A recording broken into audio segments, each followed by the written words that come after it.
Halo teman-teman, salam jumpa dari kami kelompok 7 kelas 1B Prodi Ilmu Administrasi Negara Fakultas Ilmu Sosial dan Politik Universitas Timur. Sebelum masuk ke pembahasan, saya akan memperkenalkan anggota kelompok kami. Saya sendiri sebagai moderator atas nama Demetriana Sijenekovi dan teman saya Magdalena Amfortis. Saya Roberta Sanit. Saya Frenul Rutmaha. Dan saya Luciana Novanitasa. Kali ini kami akan menjelaskan tentang teori pasca ketergantungan. Di antaranya yang pertama teori liberal, yang kedua Wilbaren, yang ketiga teori artikulasi, dan yang keempat Immanuel Wallerstein tentang sistem dunia.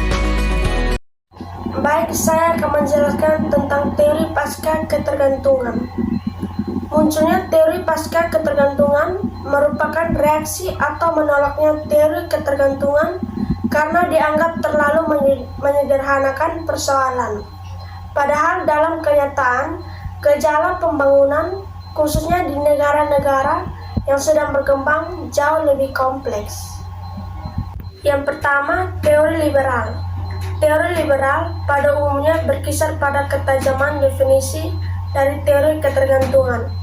Definisi yang ada dianggap terlalu kabur, sulit dijadikan sesuatu operasional. Kritik yang sama misalnya datang dari Sanjaya Lal. Dia mengatakan bahwa agar konsep ketergantungan dapat dipakai untuk menyusun teori, ada dua kriteria yang harus dipenuhi. Yang pertama, gejala ketergantungan ini harus hanya ada di negara-negara yang tidak tergantung. Yang kedua, gejala ini memengaruhi perkembangan dan pola pembangunan di negara-negara yang tergantung. Dari penelitian terhadap aspek ekonomi dan sosial politik dari gejala ketergantungan, Lal melihat bahwa gejala ini juga terdapat di negara-negara yang dianggap tidak tergantung. Misalnya, tentang dominasi modal asing. Dalam hal ini, Kanada dan Belgia akan lebih tergantung daripada India atau Pakistan. Setelah pertumbuhan ekonomi mencapai tingkat tertentu, masalah kesenjangan pendapatan ini menjadi semakin berkurang.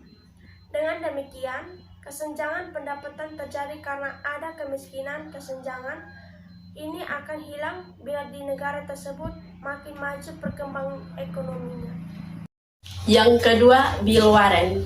Inti dari kritik ini adalah bahwa dalam kenyataannya, negara-negara yang tergantung menunjukkan kemajuan dalam pertumbuhan ekonomi dan proses industrialisasinya. Bahkan kemajuan ini menunjukkan bahwa negara-negara yang tergantung ini sedang mengarah pada pembangunan yang mandiri. Untuk mendukung pernyataan ini, Warren menunjukkan data-data yang memperlihatkan bahwa setelah Perang Dunia Kedua, anggapan akan adanya keterbelakangan di negara-negara pinggiran hanya merupakan ilusi belaka. Ada 6 pokok yang dibahas, yakni yang pertama, masalah PNB per kapita. Yang kedua, masalah kesenjangan sosial. Yang ketiga, masalah marginalisasi di mana orang jadi tersingkir dari lapangan kerjanya. Yang keempat, masalah produksi yang diarahkan pada barang-barang mewah dan bukan pada barang kebutuhan pokok. Yang kelima, masalah industrialisasi. Yang keenam, masalah kapitalisme. Teori artikulasi.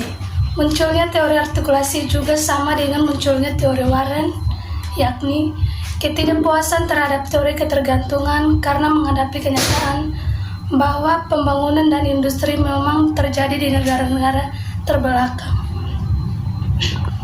Teori artikulasi bertitik tolak dari konsep formasi sosial. Tapi kenyataan yang sesungguhnya di masyarakat tidak hitam putih seperti itu. Terjadi peralihan yang memakan waktu lama, misalnya dari cara produksi feodal ke kapitalis. Pada waktu peralihan yang lama, inilah terjadi campuran dari 2 atau lebih produksinya. 3. Immanuel Wallerstein, teori sistem dunia. Munculnya teori Wallerstein dengan teori sistem dunianya juga merupakan reaksi terhadap teori ketergantungan, seperti juga teori Billwaren dan teori artikulasi. Teori sistem dunia Wallerstein sebenarnya sangat sederhana.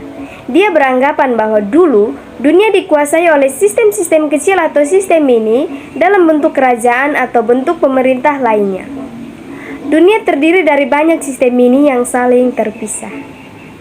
Perkembangan teknologi perhubungan dan perkembangan di bidang lain kemudian memunculkan sistem perekonomian dunia yang menyatu.